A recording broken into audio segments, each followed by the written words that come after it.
Well, good morning, good afternoon, and good evening, wherever and whenever you are, and welcome to Take the Points. A true underdog podcast. Nice. I like how you kind of followed my inflection there. I had to. Great. Yeah. Yeah, you set a that. high bar. Thanks, man. For us all here at Take the Points. I try. Yeah. I know you always get a lot of crap thrown your way when you do the intro. So, but I thought you did a stellar job there on the echo. Thank you. Yes, we'll wait till Robbie hears it and undoubtedly picks it apart, but that's fine. Yeah, as you might have noticed, Robbie is not here with us today, and that's okay. We're going to miss him, but we're going to have... There are no rules. There are no rules today. It's our Off the Rails episode today, so it's going to be great. We got lots to talk about, actually, even though it's like kind of a time of the year where there's really not that much going on in sports. I feel like we've put together a docket of some fun things, which is not like us without Robbie to have not like us. A list of things, but we do. We did it. And honestly, the first one on the list here is pretty sad, man. I've been bumming about this for the last couple hours. Breaking news today. I feel bad in my skin just thinking about this. But Frank Ragnow is retiring, which hanging him up. I don't know if I believe him. Like, he's 29 years old and he's one of the best centers in football. Do you even is he like gonna quote unquote retire and then come back with a different team in like a year or two, or what is going on with this? I know he's got toe injuries, but what the heck? No, he's injured for sure. He's been banged up for a long time. I know. I think it's real, and I'll reference a friend of mine, an old high school friend that he played some NFL ball. I'll leave him nameless, just because I heard this comment from him secondhand. But it was essentially what I'd heard, that like when he was in the NFL, he was like, I don't remember the last time I didn't hurt. Like I hurt all the time. And so you think of a guy like these big, huge guys like Ragnow, especially when you have a lingering injury and you have to play at that high level, and look at the amount of guys that just don't last more than a couple years in this league. Probably a big part of it is because of that. So I think it's real. I think that Frank is just beat up, can't do it anymore. He probably could go out there and do it, but just not at the level in which he's used to. It's interesting because, I mean, like even just last year, he was definitely a top center in the league. Yeah, and he was dealing with injuries throughout, and he'd come off of like toe injuries and a torn pec, and then he had a torn pec. Yeah, but he had the turf toe in like 2021 and 2022, and said that was like the hardest part of his career. But I mean, he battled through that, and then still had that phenomenal year that he had, despite the injury last year. And it just seems hard for me to imagine somebody, even if it's painful, sure, that's a part of football. Injuries are no joke. But I mean, he was going to make what, $14-15 million this year, and 14, and probably for the next several years doing that. So for $40 million, don't you think he'd play at least like 3 more years, retire at 32? Or whatever. Like, it just seems shocking to me. Yeah, it's almost like you're mad at him about it. Dude, I am. You're I'm a little not upset. You can't be mad at somebody because it's his life, and he's going to go do something else, whether it be with his family or he's got another aspiration for something else in his career. He's only 29 years old. I mean, you can only quote unquote retire so much when you're 29. You got a long life ahead of you, 60 years hopefully. So what are you going to do? So he's going to have to figure something else out. Maybe he already knows, but it just seems like impossible. He'll figure something out. And I think what you just mentioned is probably the driving force.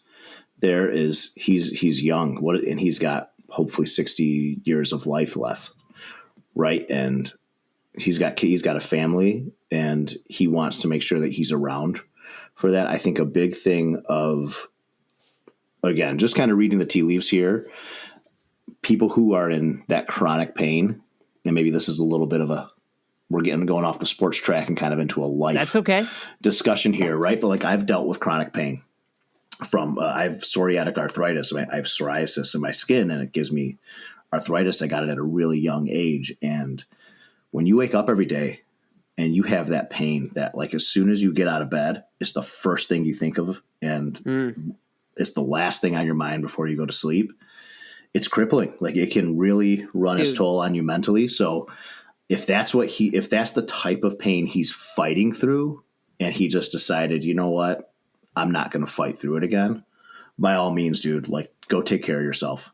Yeah, well, I'm sorry to hear that you got that. I have been fortunate that I don't deal with that, so I can't imagine like what that would be like to think about pain that much. But and maybe this is a hot take, but I would say if you're going to give me $14 million, I'll deal with that pain for a few years. It's just me. He's already made the money though. But that's the thing. What if you already made your? Then it's probably he's a different got generational wealth no matter what. So probably a different story then. But didn't I see recently though that he was like upset with his contract like just a few days ago? Yeah, I did see that, and I didn't read into it because I was focusing on another topic that we'll do hopefully later on this episode, a Wilson special that I made for you. Love it. But I didn't read much into those headlines because I didn't want to spend too much time on it, and I do wonder if it was just him being absent at OTAs led to the assumption that he was unhappy with his contract. Because usually when guys don't show up, it's because they're trying to renegotiate their deal. So I wonder if he just wasn't there because he wasn't feeling up for it, and someone just alluded that was the issue. Or I don't know if he actually said straight up like, hey, I want a new deal. Yeah, I candidly don't know either, but just having seen that was out there, that he was unhappy with his contract, I think in the back of my mind, that's what's got me thinking this is not real. Like he's just gonna take a year off and be in retirement and then come back with another team. And I don't know. Let's give him the benefit of the doubt, but I'm not going to be shocked if that happens either. Yeah, and I mean we've experienced Barry, we've experienced Calvin Johnson, these guys that just kind of said, you know what, I'm done here. For different reasons, and it is hard. I get it, where it's hard to wrap your head around someone actually just saying, "Hey, it's been great, but I can't do this anymore." Yeah, no, that's totally fair. We have seen people do this before, but I guess the reason that it's just so fresh and so it's shocking to me, and I'm just thinking about like, what are the Lions gonna do? Like we are already in, and I don't know if we're gonna have differing opinions here, but I think that this is a huge change to the outlook for our team, in my opinion. Yeah, it was already trending that direction with a new OC and with new Zeitler, new DC, and then I'm just thinking about our schedule. Offense, though. Yeah, but Zeitler Aiden gone. Coming back. I mean, we could tally up the things here, Wilson.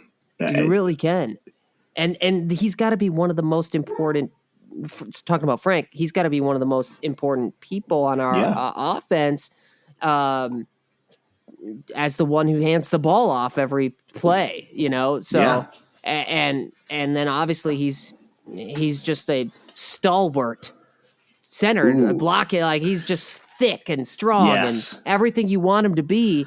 And so, like losing Zeitler and losing him, potentially having, and you can walk through the scenario, I guess, because you'll know better than me of what you think is going to happen. But in my mind, I'm like, man, we're going to have probably like a rookie coming in and playing a lot more, just guys that aren't a top in the league center and less experience. And anytime you introduce that much change to something that we already know worked well in the past, and now it's a whole new thing, even if it's like, oh, this rookie's supposed to be great.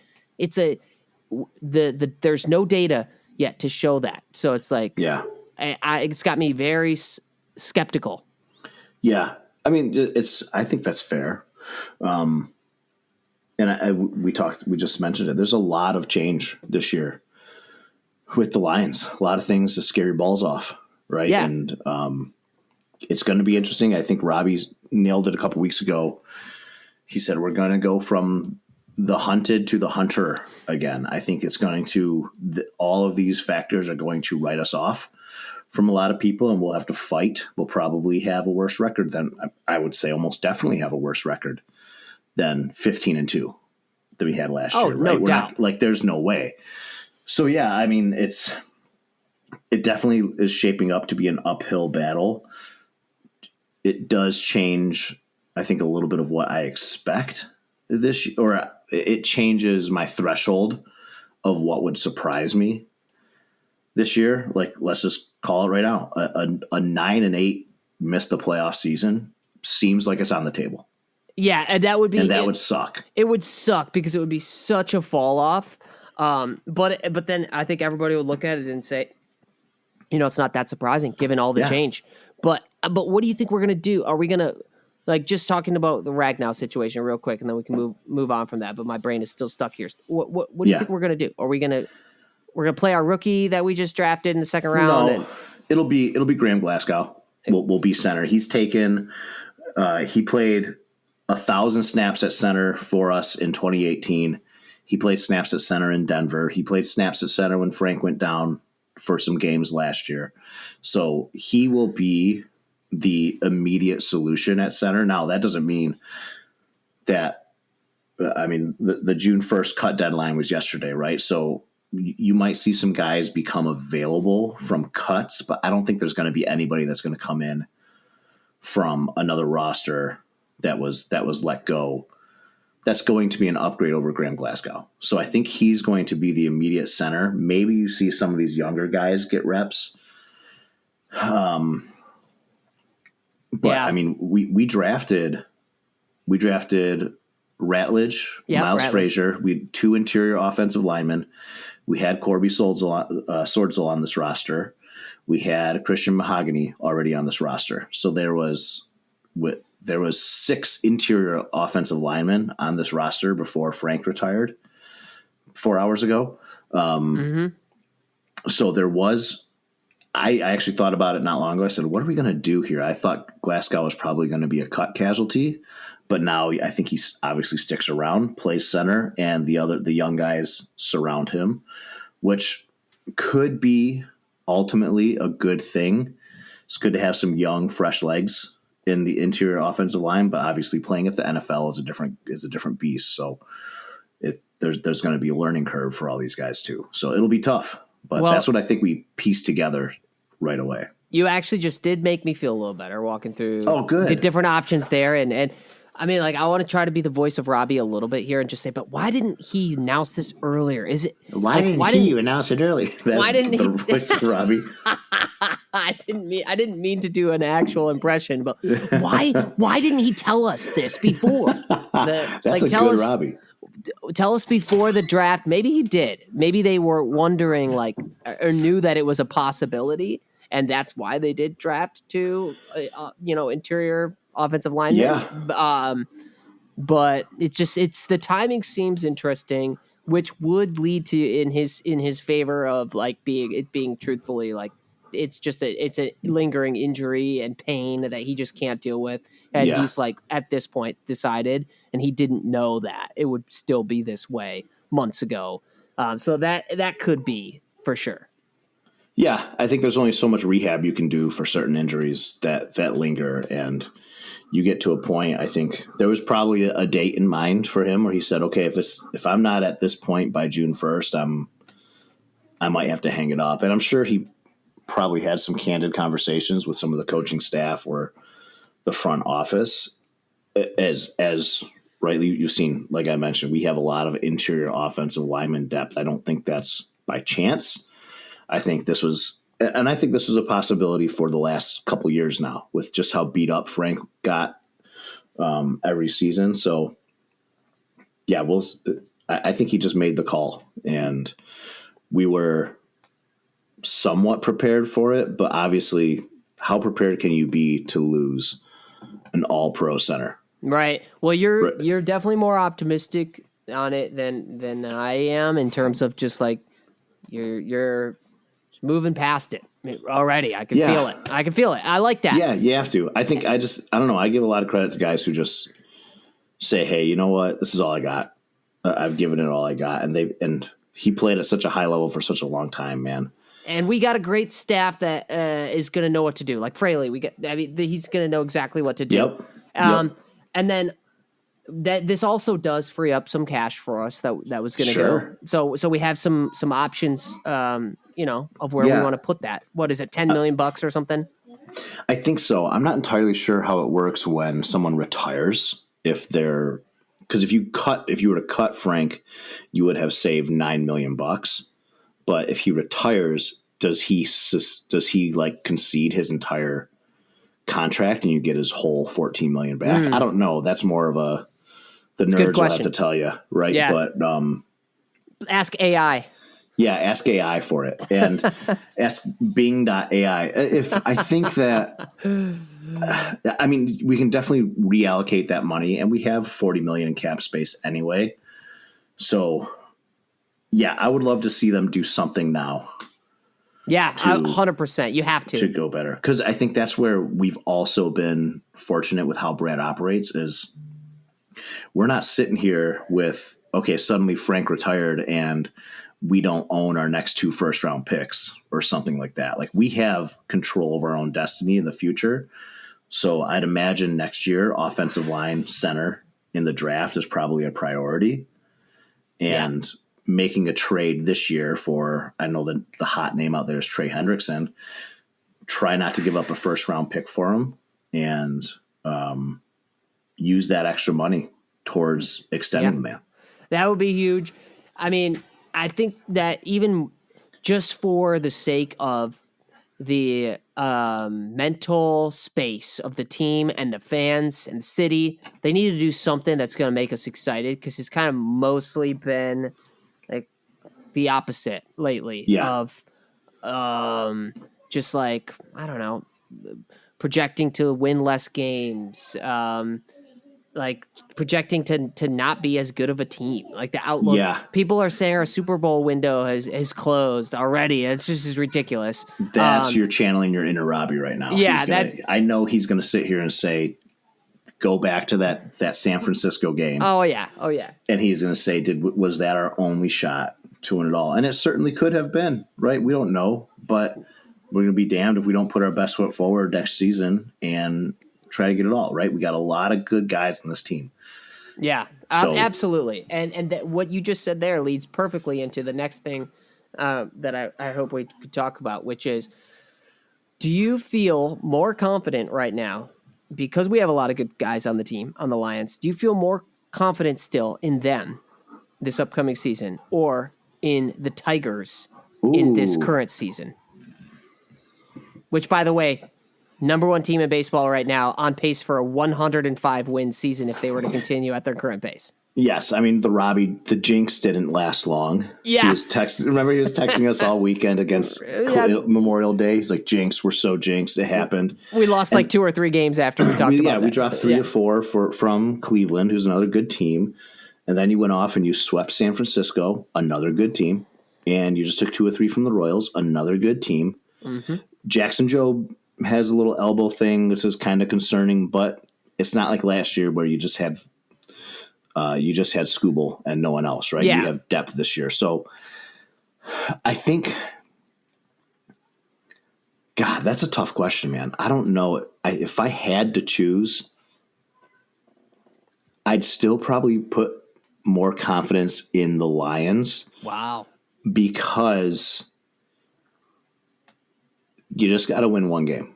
In the playoffs, like when the playoffs come, you just got to beat the team in front of you one time. You got to go. That's good. But I also would say in baseball, though, when you have to win a 7-game series, I mean, it could go the other way, too, where in football, it's like, oh, the Commanders could shock you, and they just have to win one game and they beat you. Yeah. I mean, it could go that way, too. And I don't think we're going to be, again, I think maybe this is a little bias of an opinion, too, because I do think we're going to have that more hunter mentality where we're just going to be not the favorite. We're probably not going to get the number 1 seed. We're probably going to go on the road for some playoff games, and the odds will be stacked against us. And I think that's what that team kind of thrives, a situation that our team thrives in. And then with the Tigers too, they're all so young. There's 100 games left in the year. It could all change very quickly.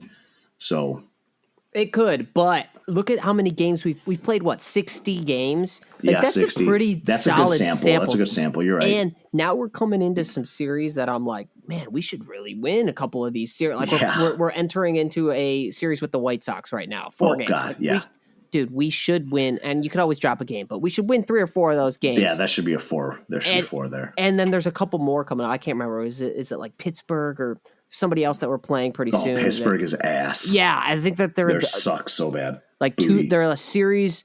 There's one series in between the White Sox and Pittsburgh, I think is the case. So it's like, man, now you're talking about after those few series, we're like halfway through the season and potentially having this current win rate or better. It's like, man, are we going to win 100 games? Like, so are you more optimistic about the Tigers then? It sounds like that's where you're at. I am, which is fine. Because, like, with 60 games and having seen us, like you mentioned, beat some really good teams, win series. I mean, we are just winning series after series. Throw out the Guardians series, and actually, I'm not scared of them because I don't even know if they're gonna make the playoffs. Like as of currently, they might not matter. Yeah, they're outside of it. I know they kind of have our number, but like they're outside the wild card right now.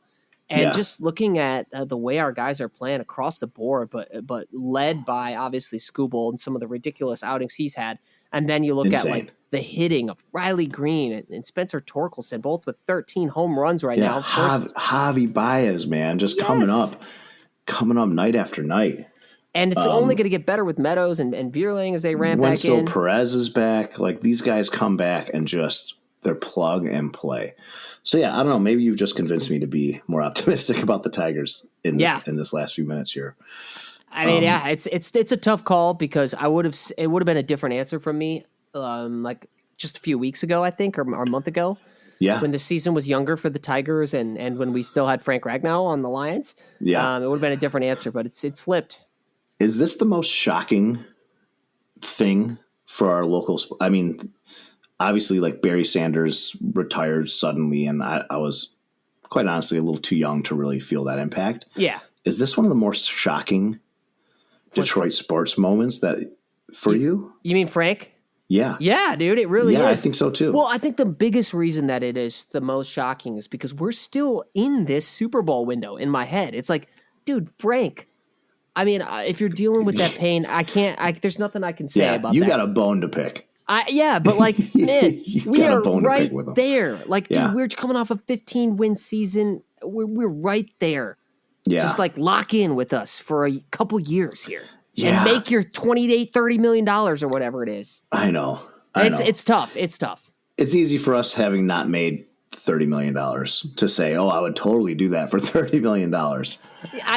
But there's that part. There's the money part. But then I'm right back into this. I've tried to move on, but I can't. The other part is, like, do you love the game of football? I know you love your family more, okay? And you should. But dude. Do you love football or your family more? Pick one. You don't have to pick one because you're 29 and most people are not able to retire in their 20s and spend the rest of their life with their family. Dude, do you love the game of football? Just period. If the answer is yes, play till you're 31, 32.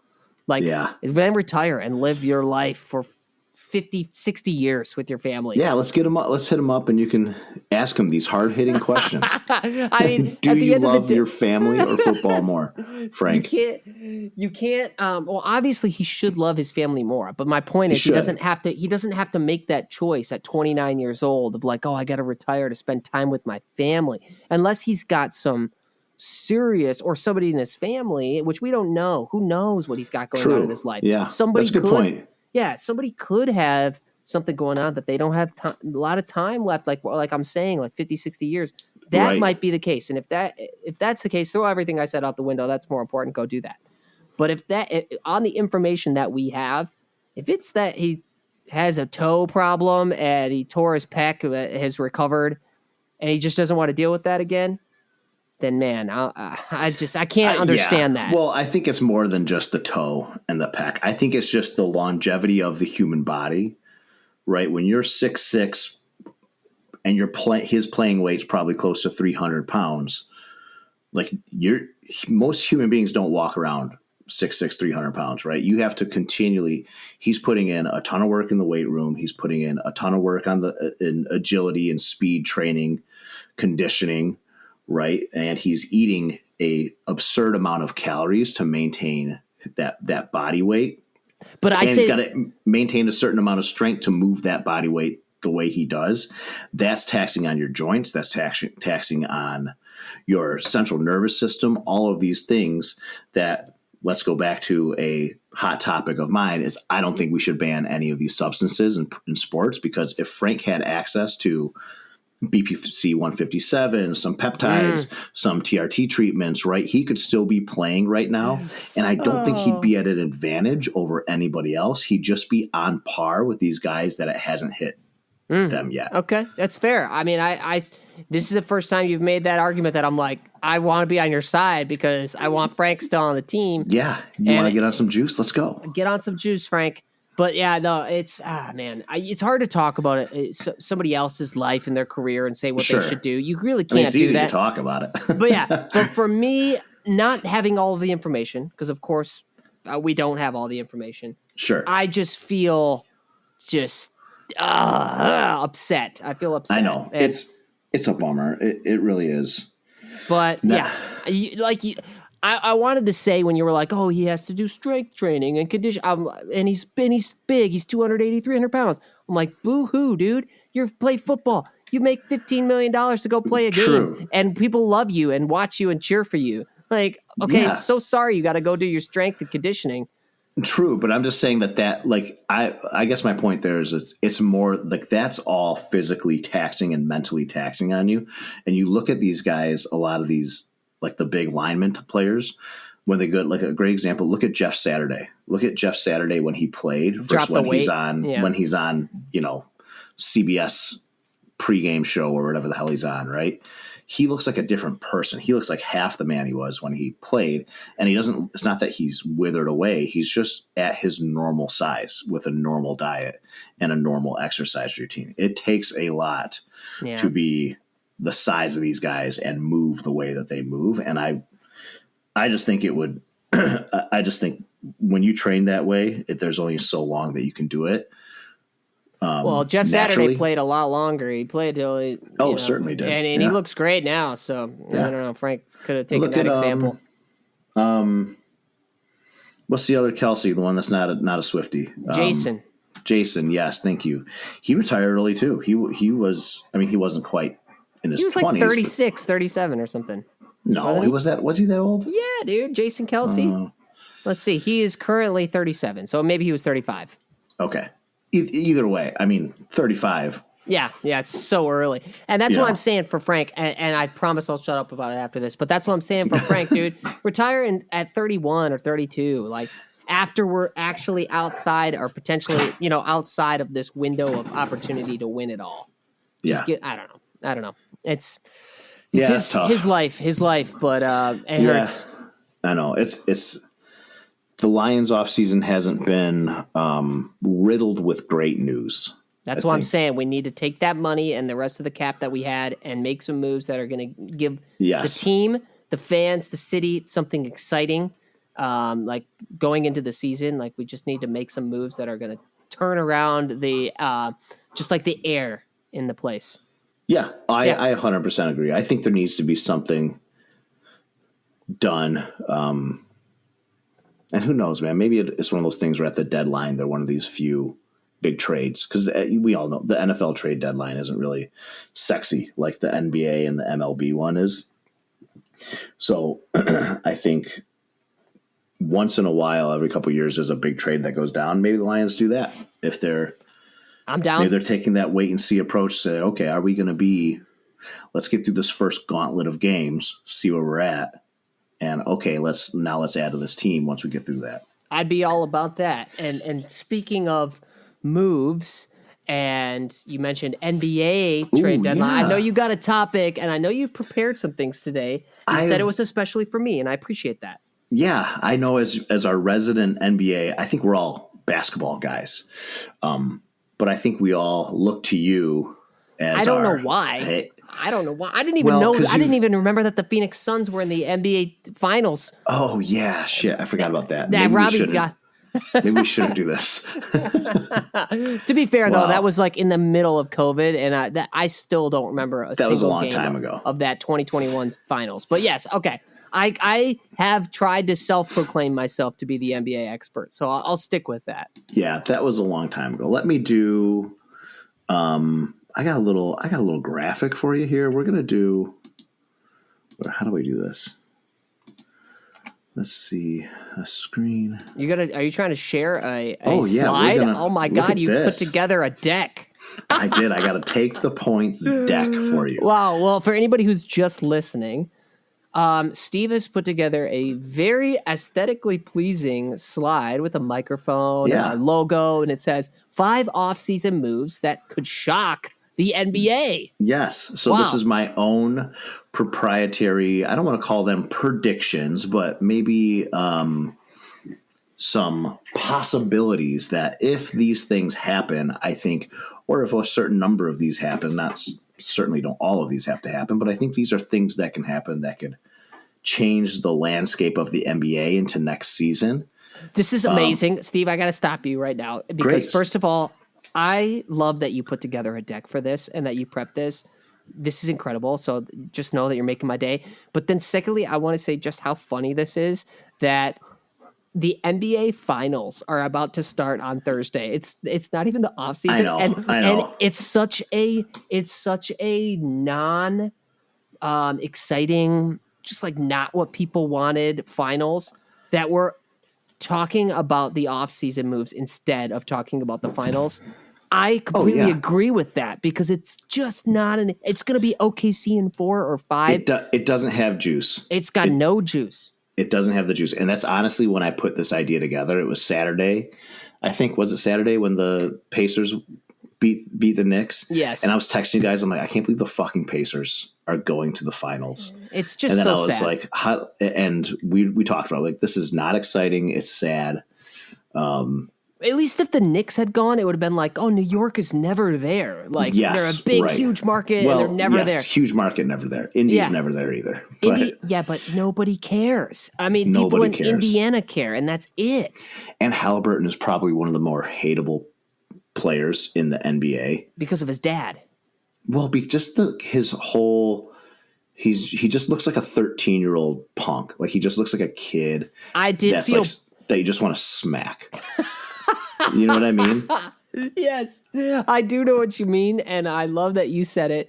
But also, I did feel bad for him at the end of the Eastern Conference Finals when he thought he was winning that MVP, and he took a step towards to receive it. Yeah. When they were like, "And the Eastern Conference Finals MVP is," and he's like literally taking a step towards it, and it was Pascal Siakam. Yeah, again, all the more reason to hate him. Honestly, I think he just got that type of mentality. Yeah. But yeah, so I put this together. I was like, how could we? And again, so for the listeners, check us out on YouTube. I'm going to start putting a little more pizzazz on our YouTube content. This will all be there. You'll see the hence the deck, right? So you can we'll have some visual. But these are 5 off-season moves that could shock the NBA. So Wilson, I want your reactions and give me a likelihood of you thinking or of how likely you are to think. Can I ask a question beforehand to know? Yes. Have you gone in and taken a look at the team's salary caps ahead of time to know if these moves are possible? I mean, anything is technically possible, but... Bro, come on. Okay. I'm just making sure. I know that you are... I know you would do that. I'm a salary cap savant. I love making moves work underneath the salary cap. You think I didn't fucking look at the goddamn salary? Of course. Okay, thank you. Yes. Thank you. Now, some of these, I will give you a little, some of these take a little more context. Some of these are a little more ambiguous, and some of these are very specific. So we're just going to jump right into the content. So the first move that can happen this offseason that I think will shock and drastically change the landscape of the NBA is Giannis gets traded to the San Antonio Spurs. Ooh, do you want to give any more context or do you want me to react? Give me your gut reaction. So I would personally not be shocked because of two reasons. Number one, I think there's something about the NBA right now where they are pushing for San Antonio to be Oh great yeah, again. the conspiracy theory. Yeah, this is, and I think partially it was due to before Pop has had Yes. all of his health issues. I feel bad for him, and they wanted to give him another one, and but now with him not being able to be the head coach anymore, like I still think because Wemby's there and he's the next face of the NBA, they want him to have some success. They want San Antonio. It's in the absolute best interest of the NBA 100%. for the Spurs to be great with Wemby. We all know how rigged that draft lottery was for Dallas after they had, obviously traded Luka basically for the number one pick and Anthony Davis. We know that was rigged. Yeah. And we know it was rigged for the Spurs to get Wemby in the first place. I don't care what bogus video the NBA puts out trying to prove that the lottery was real. Yeah, no way. I'm not buying it. So I think that the cards are stacked in the Spurs' favor right now for them to get another great player. Whether that be with above board moves that happen or if there's the NBA's juicing a little bit of it behind the scenes. But Giannis would be the perfect teammate for Wemby. Wouldn't he? It would be incredible. I mean, yeah. Giannis to be able to take it to the basket and then have the option to just lob it up to Wemby or dump it off or just dunk on everybody. Kick it out to him on the three. Like the possibilities are endless. So I will add to your juice here.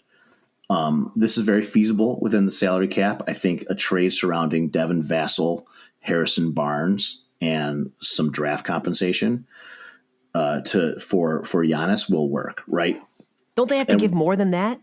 No. Well, I mean, okay, let's say they give the number because they have the number 2 pick this year. They have to give the number 2 pick. So this is why I think San Antonio, of all the teams that are in, I mean, every team wants Giannis, right? But when you look at the situation where Giannis or the Bucks still owe first round picks to the Blazers and the Pelicans for Dame and Drew Holiday, respectively. So they don't control their own first round picks. So they could, if Giannis goes down for 30 games with a sprained ankle or something like that, Dame's out all next year. They could completely tank. They could get a top 3 pick and then hand it to the New Orleans Pelicans. So if they're going to move Giannis, it has to be something that has an immediate return. And the number 2 pick from San Antonio, go and get Dylan Harper, right? Jumpstart your rebuild. Take the number 14th pick from this year with you too, and then get the 27, 30, get a whole bunch of draft picks from San Antonio. They have plenty to spare. Get Devin Vassell and get the expiring contract of Harrison Barnes and jumpstart your rebuild. If I'm in charge of Milwaukee, I'm probably just going to do this whether or not Giannis wants it because I think the window has just closed. Yeah, I totally agree. I mean, Milwaukee's definitely been in the last couple of years in downturn. They did get their championship with Giannis in 2021. So it's not like they're trying to be like, okay, we can still get this one. We've got the player. It's already tried. happened. They can't do it. Yeah, it's just they're not getting across the finish line again, in my opinion. Even with Dame and now his injury, I mean, like it's just not going to happen. In the NBA of old, you win a championship with a player like Giannis, he's probably going to be on that team until the end of his career or until those last few years when he hops around. Mm-hmm. But like in the NBA of old, this would not be a consideration, or it would be really shocking in like the 20 years ago and earlier NBA. Yep. But today, not shocking, and I think he's going to go somewhere, and San Antonio would really be like the perfect spot for him to go. And that's a really good setup to number 2, right? So the NBA of old, there was a time frame, I think, from like 1980 something to 2005, where only 5 teams won championships. It was the Lakers, the Celtics, the Rockets, the Bulls, the Spurs, and the Pistons. 6 teams won championships in that like 20-year span. And now the last 7 years of the NBA, including this season, we will have 7 different champions. There's been no repeat champion. It's wild. Wilson, right. And I think you know who we like in the finals this year. But item number 2 is the Thunder. After they win the championship, they go and get Kevin Durant back. Oh, man. So, okay. I have a couple things to say about this. Number one is I think it's a mistake of the NBA of today where teams are giving up on players that are, majorly contributing to their championships and saying, oh, we're going to have to do a rebuild. I think they're doing it too early, in my opinion, because you look at the Spurs are a great example. I think they won the championship in 2007, and then they didn't win it again until, what was it, 2014? Yeah. That's a long stretch. And guess who was still there when they won it in 2014? Tim Duncan, Tony Parker, Manu Ginobili. Those are the guys they won. There? I think Manu might have still been there, even if he wasn't. I think he was. The two main guys, Tony Parker and Tim Duncan, were still there, and that's a 7-year gap, right? A 6-year gap in between where they didn't win. It's like, okay, yeah, those guys still had the juice, like Giannis still will, like Kevin Durant still does. Mm-hmm. So, I think but it's also the players that are not willing to stay. And that's the case with Kevin Durant, and he's already shown that. He doesn't want to stay somewhere for his career. And you got to respect that too. And so thinking about would he want to go to the Thunder? I don't know, because I think he wouldn't be received with open arms. See, that's one of my favorite things about this is that I think the fans would welcome him back. You think so? Because I think they burned those jerseys from when he left. However, Cleveland also did that to LeBron when he went to Miami, and they loved him when he came back. Exactly. So I think it would be one of those things where it's like huge story, also great for the NBA. Yep, they'll cut the Diddy lyrics out of that song and just do the chorus. I'm coming home, right? Yes. He'll do another Players Tribune article where I'm going to join the team that won the championship. Dude. Right, he'll do it again. Oh my God. The Thunder, of all the teams that could get Kevin Durant, the Thunder could afford it the most and really not have a problem if it doesn't work out. They have 10 first-round picks in the next 5 years. They have Hartenstein, Caruso, Dort, Wiggins, Isaiah Joe. I think just those 5 guys make up over $100 million in salary, so they can match any deal to get back to Phoenix. Might need to get a third team involved here, but KD's only got a year left and then a player option, so he won't be terribly expensive. And I think you could really, going back to what we talked about with the parity in the league, where 7 different champions in the last 7 years, Oklahoma City, if KD comes back, buys in, and makes that team even better, now you're talking about this is a team that can be the next dynasty. And isn't that the goal of every rebuild, is to have the dynasty? Oklahoma City can do it. They got Shai locked up. They can extend Jalen Williams and Chet and then have KD and run it for the next 3 years. I mean, 100%. There's so many things that just ran through my mind as you were talking. I'm going to try to think through all of them. Number one is this is great for the Thunder. This would be an amazing move for the Thunder. I think there would be a lot of skeptics saying, well, look at Kevin Durant couldn't win in Phoenix and he didn't do anything in Brooklyn and he couldn't win when he was here in OKC before. So why would we want him? Well, look what happened when you added him to the Warriors. You could say, oh, they didn't need him. They had already won before him, but they became unstoppable when they got him. There was no question that they were going to win those back-to-back championships when they got him. So you could see you add him to an already great team, becomes unstoppable. Yep. The other thing is, though, I mean, it's great for the NBA, but you got to think about who's it really not that great for. You could make everybody a case else. That all the other teams, but you could make the case that it's not great for Kevin Durant personally if you're looking at his legacy, because currently he has a legacy of, like I just said, not being able to win unless he's on the team that already was going to win it anyways or was already there. And so if I'm Kevin Durant, and maybe he doesn't care about that, I don't know. I don't think he cares. And he's getting too old to salvage it. True. But if I'm Kevin Durant, I think to myself, the only time I've ever won it is with a team that had already won it and they just added me, this would be doing that again.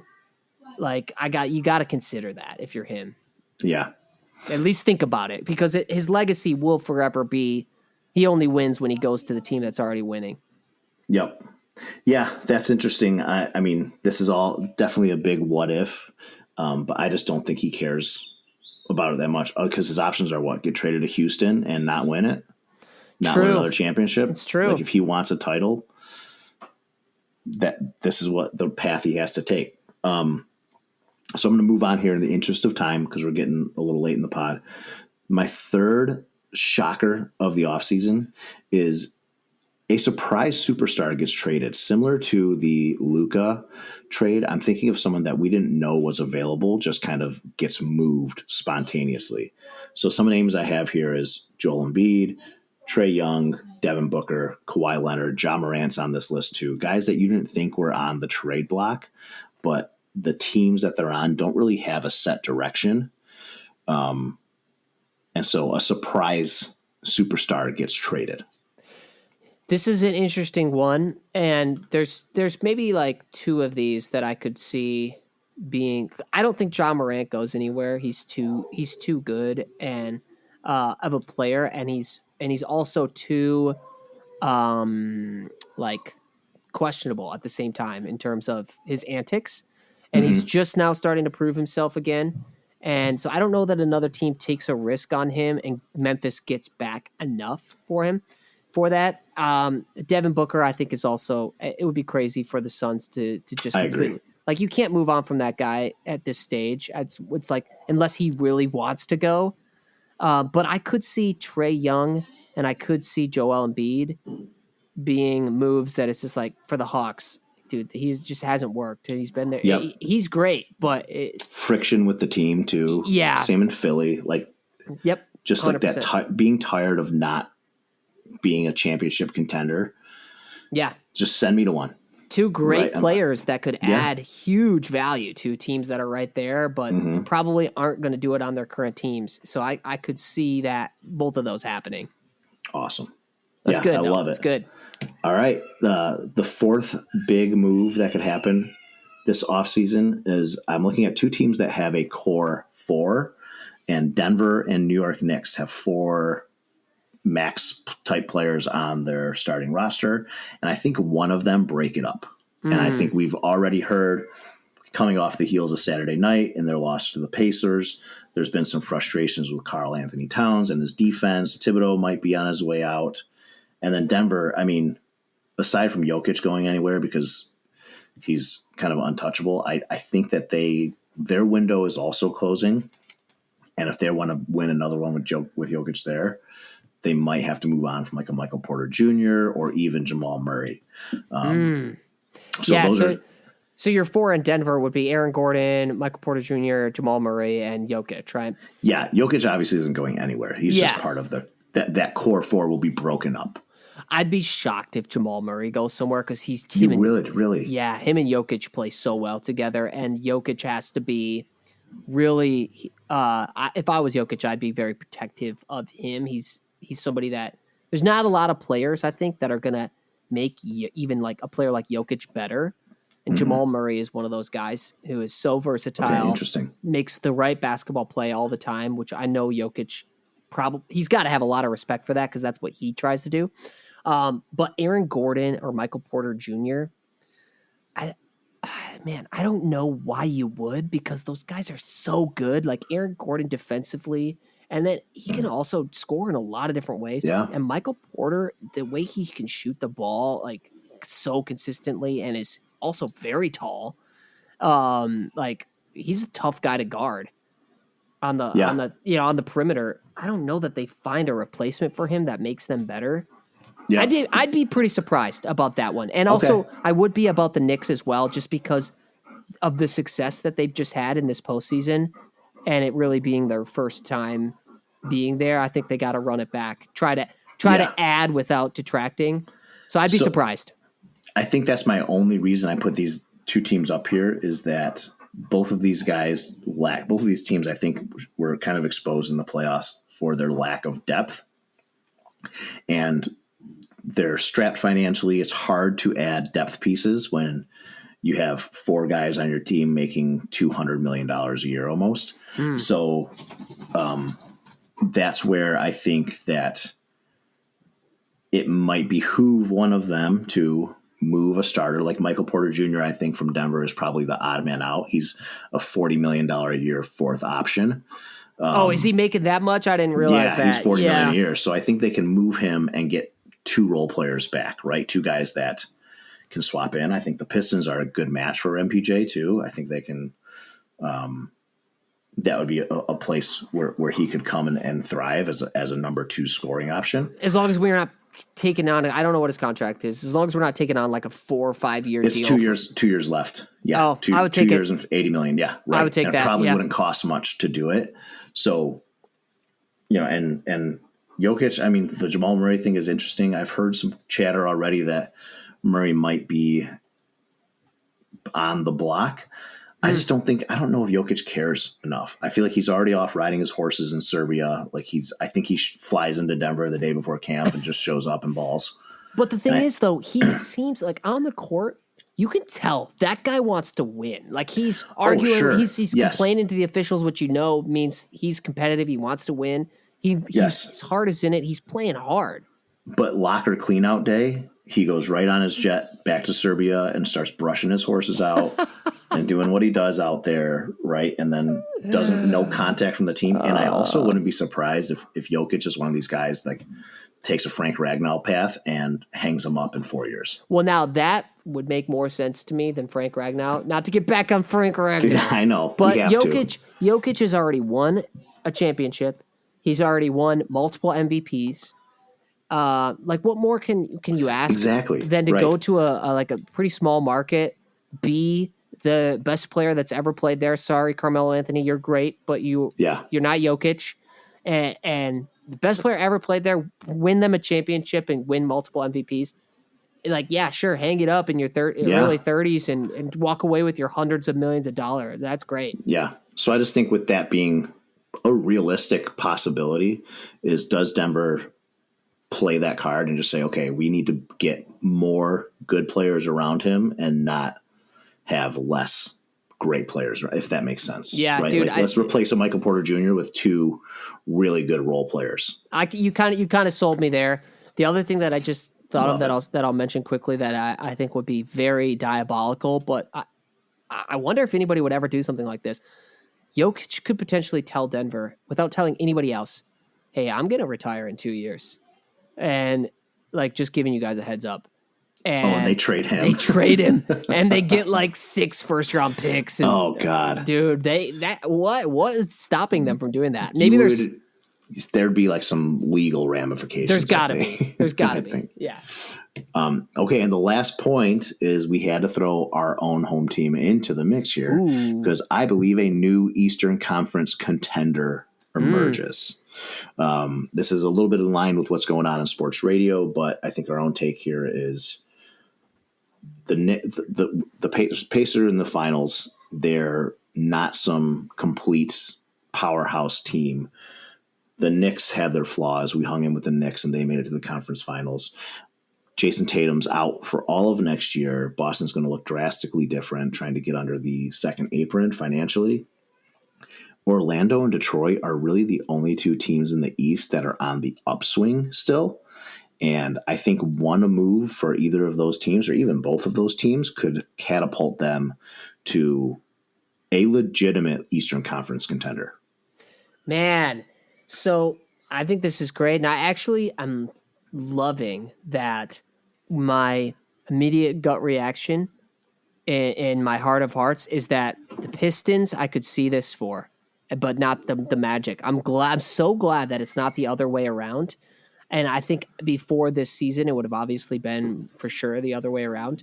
Yeah. But I don't know that I could see the Magic taking that big of a step because, I mean, they've already got a Banchero and Wagner, and they were nowhere close to contending in the East. Like they were a good team. They won some games, but in my opinion, I actually was more up on them last year I thought they were more on the rise, and this year they felt like they kind of stagnated a bit to me.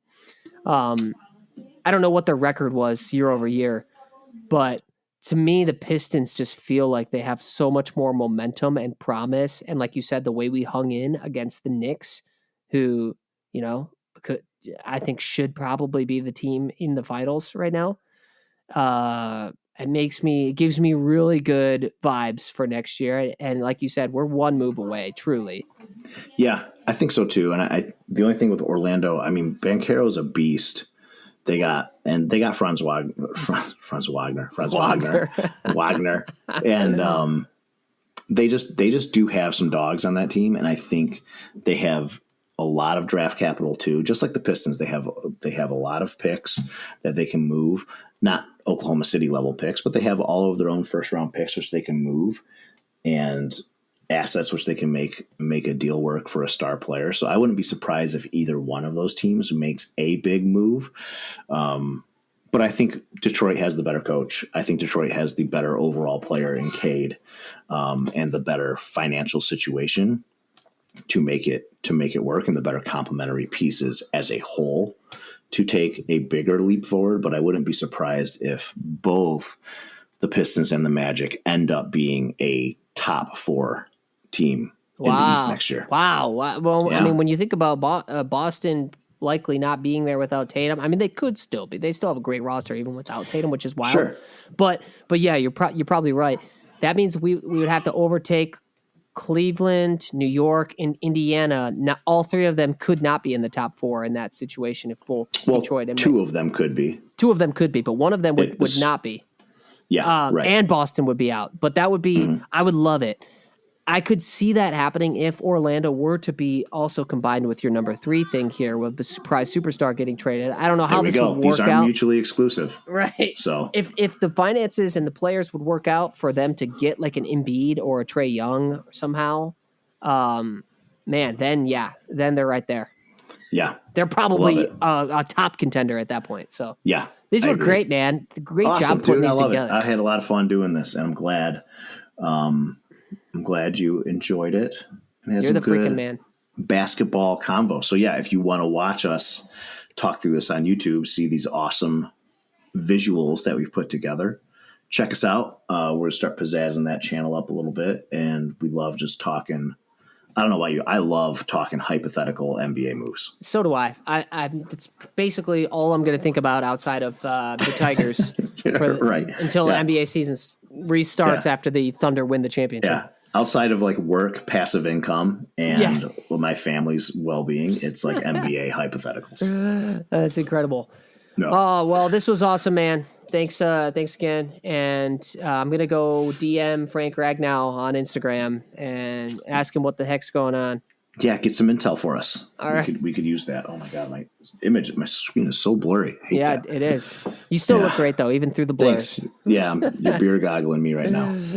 You don't need the beer goggles, man. That's for sure. That's the nicest thing anyone said to me. Oh, well, thank you all for listening to another 58 minutes of Take the Points. We hope that you can leave us a comment. I said that last time, and nobody did. Leave us a comment, give us a follow, share the show. We appreciate it very much. And we'll see you back here very soon on Take the Points, a true underdog podcast.